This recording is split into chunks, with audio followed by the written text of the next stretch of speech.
Όλος η δημοτικά επενδύσαν παραπάνω. Να σας πω ένας απλά για να ξεκαθαρίσει οι φωνές. Ναι, sorry. Ένας να μιλά, απλά για να μην μπλέκει. Θα ήταν σε πολλά πιο καλή κατάσταση. Τούτο που θέλω να πω. Είναι αλήθεια. Πολλοί παράγοντες. Πολλοί παράγοντες, αλλά εν κάποια βασικά πράγματα, αν με ρωτάς, που ήταν στόχος τους. Αυτό σου λέει, είναι στόχος κάποιοι επιλεγμένοι, κάποιων ατόμων, κάποιες αποφάσεις που έγιναν κύριων ατόμων, που έχουν όπως να δεις, έναν domino effect, ας το πούμε, αν πάει λάθος. Και εκείνο το πράγμα, όπως έγινε και παγκόσμια, domino effect. Που περνούμε όλοι, πέρασε το Αμερική, η Ευρώπη, η Αγγλία, μετά η Πορτογαλία, Ιταλία, Κύπρος. Και οι τελευταίες οι χώρες που είναι λίγο πολλά πιο domestic, ας πούμε, η Ελβετία κλπ. Αλλά εν τούτον, οι κύριων ατόμων που έκαναν τις αποφάσεις. Πιστεύω. Και απλώς οι άλλοι όλοι είναι πιο servicing those κύριοι ατόμων. Εννοείς είναι αποφάσεις κάποιων ατόμων να γίνει η κρίση. Look, όταν μιλούμε για το... Είναι σε κέντρα αποφάσεων και αποφασίζουν αυτό ότι θα γίνει η κρίση. Δεν το λέω έτσι. Δεν το λέω ότι εσκόπημαν έτσι απλά α και β με την έννοια ότι έκανα στόχο να γίνει η κρίση έτσι.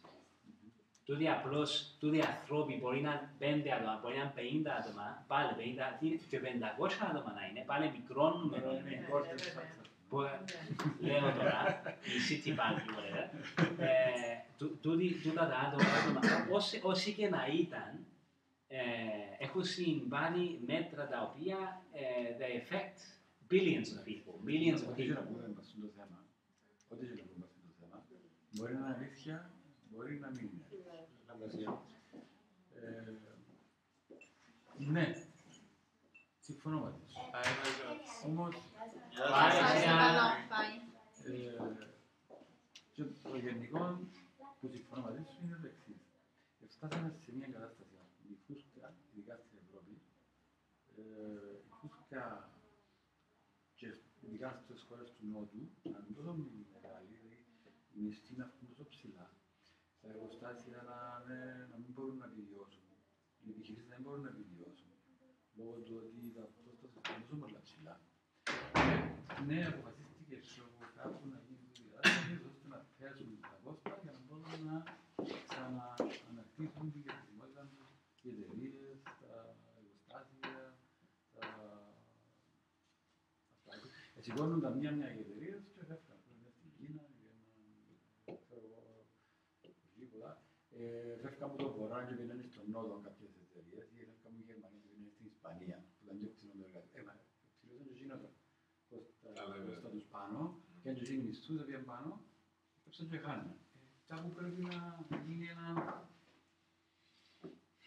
ισοδύγιο, ούτως ώστε μισθοί να κατεβούν κάτω, ώστε να ξαναγίνει εκείνο που ήταν πριν 20 χρόνια. Θέλω να ψήλωσουμε στην Κύπρο, δεν ξέρω αν έχει ζήγη Βασίλειο. Anyway, τότε η κρίση πρέπει να υπάρξει για να μπορούν να φέρει πάλι το balance. Επειδή πάντα στην ιστορία του κόσμου, παγκόσμια, πάντα υπήρχαν οικονομικές κρίσεις, οικονομικά booms. Απλά πρέπει το ένα να φέρει το άλλο. Δεν μπορείς να είσαι συνέχεια έτσι.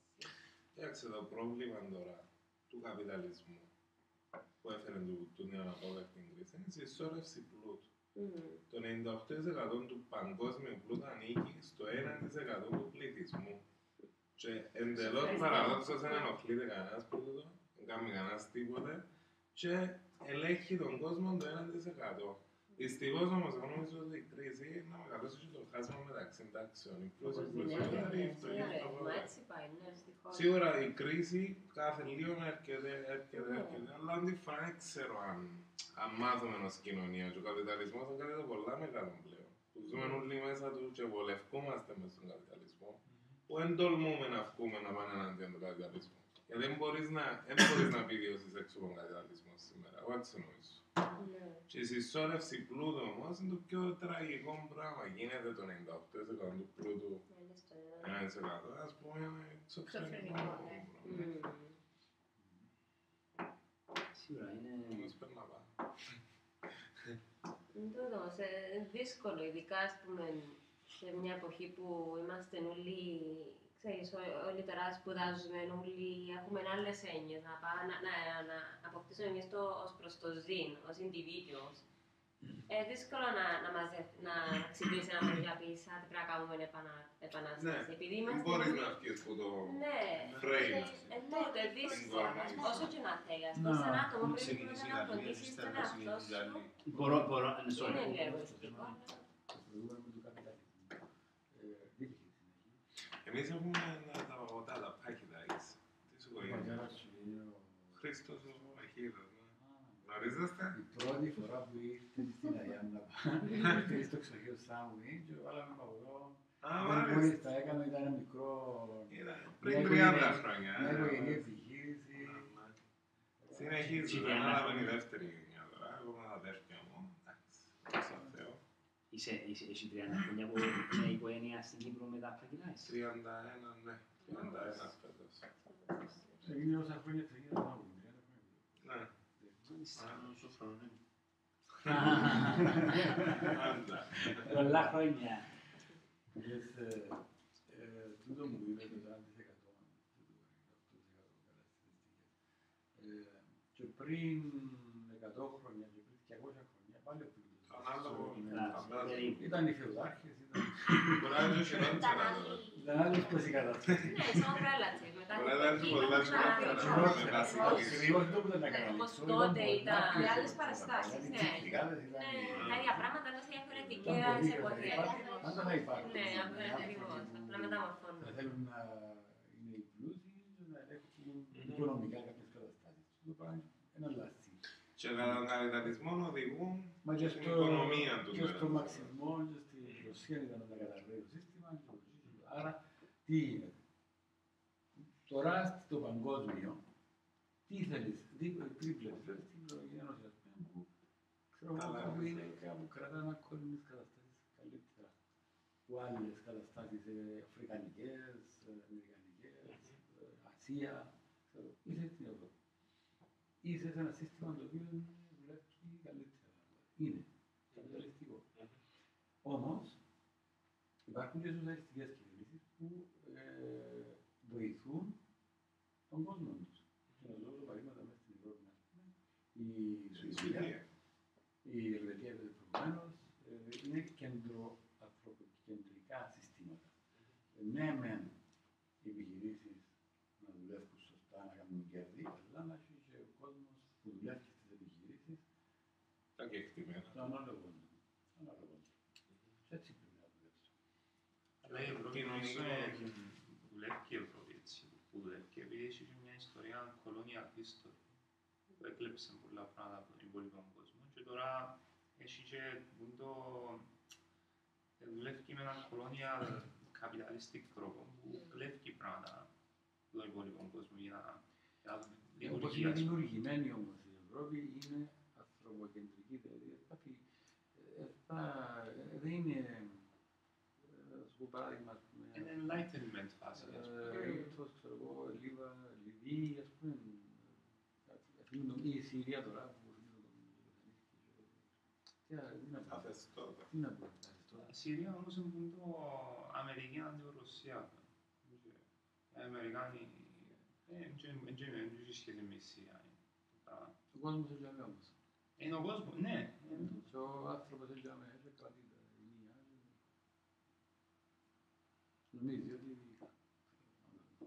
είναι η Ρωσία Αμερική, είναι κάποιος που θέλει να είναι. Εμείς που αυτοκατηγορούμαστε κάποτε, περάσαμε από χέρια μίλια κύματα το 60 που πήγαμε την ανεξαρτησία μας και όμως ήταν ακόμα τα νέα Εγγλέζοι και ήταν ακόμα τα νέα Τουρκοί. Προχωρήσαμε. Είχαμε και πολύ foreign investment εμείς και πολύ Πολύ Τούτο που βοήθεια. βλέπετε ότι Υπάρχει υπάρχει πρόοδος, υπάρχει εξέλιξη. Στην Αν δεν εισβολή. εκμεταλλευόμαστε σωστά όμως, δηλαδή έδωσαν μας ένα κομμάτι Τίποτα της μας πίσης, ευχαρίστηκε κανένας. ναι. Ότι Όμως εκμεταλλευτήκαμε το σωστά με την εργατικότητα του κυπριακού λαού και σε όλα τα επίπεδα, δηλαδή που των πιο χαμηλά ταξικά αμοιβόμενων και κοινωνικά, δηλαδή που το σκουπιθιάρι, ας πούμε, στον εργάτη, μέχρι το στέλεχος μιας τράπεζας, ας πούμε, ή ξέρω εγώ τον πιο μεγάλο επιχειρηματία. Πιστεύω ότι το που λέγαμε και προηγουμένως είμαστε πάρα πολύ εργατικός λαός, νομίζω.